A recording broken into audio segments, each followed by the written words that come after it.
बस्तीअ ते हुननि अची करे हमिलो करायो, पर हुनजे लाइ DC साहब, SSP अमीर सऊद मक्सी साहब ऐं असांजा इदारा हुन में नोटिस वठी करे बर वक़्तु वॾो रब्तो शान खां बचाइण जे लाइ उन्हनि जेके बि क़दम खया, असां उन जे क़दमनि खे इज़त जे निगाह सां ॾिसूं था पिया ऐं साराहियूं था पिया।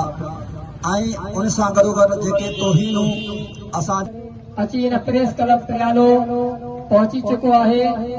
तव्हां सां सभई हिकु मुतालबो खणी करे हिन प्रेस जे ज़रिए, हिन मीडिया जे ज़रिए मुक़्तदिर इदारनि खां मुतालबो करे रहिया आहियूं ऐं ज़िले इंतिज़ामिया खां बि मुतालबो करे रहिया आहियूं त जिन जिन साहबा इकराम जी गुस्ताखी कई आहे, वो पाकिस्तान जे कहिड़ी बि कुंड कुर्श में चौक चौराहे ते कई आहे, उन्हनि जे मथां FIR करे उनखे कैफ़र किरदार ते पहुचायो वञे।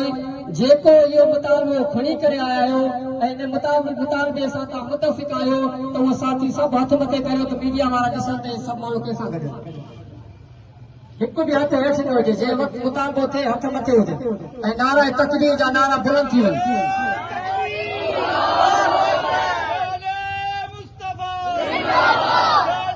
छोकिरो थी करे उहो प्रियालो शहर में असांजे प्रियाले शहर जे अमुन खे ख़राब थो करे, नबी पाक सल्लल्लाहु अलैहि वसल्लम जी पाक जमात ते बकवास थो करे।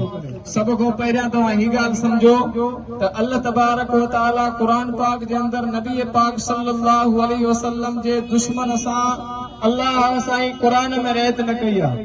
जहिड़ो नबी पाक सल्लल्लाहु अलैहि वसल्लम जे दौर में मुशरिकीन मक्का या उन टाइम जा काफ़िर जेको लफ़्ज़ इस्तेमाल करनि पिया, अल्लाह साईं उन्हनि खे उहो ई लफ़्ज़ इस्तेमाल करे ॿुधाए पियो। जेकॾहिं हू सहाबा इकराम जे शान में को अहिड़ो लफ़्ज़ ॻाल्हाइनि पिया, अल्लाह ताला क़ुरान में फरमायो अला इन्नहुम हुमुस। या गुस्ताखी असां इंतिज़ामिया खे नोट कराईसीं, उन इंतिज़ामिया खे असां इहो ई चयोसीं त इन्हनि गुस्ताखनि ते FIR कढी वञे ऐं फिलफौर इन्हनि खे गिरफ़्तार कयो वञे।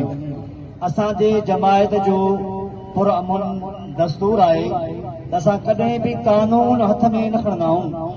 जॾहिं बि असांजे साहबा किराम जी गुस्ताखी कई वेंदी आहे त असां कानून जे दरवाज़े ते ईंदा आहियूं, बार बार ईंदा आहियूं, राति जो ॾींहं जो 24 कलाक कानून जे दर ते ईंदा आहियूं। कानून कॾहिं बि असां हथ में न खणंदा आहियूं। न खपे न खपे शायदि खुश्क न खपे न खपे न खपे।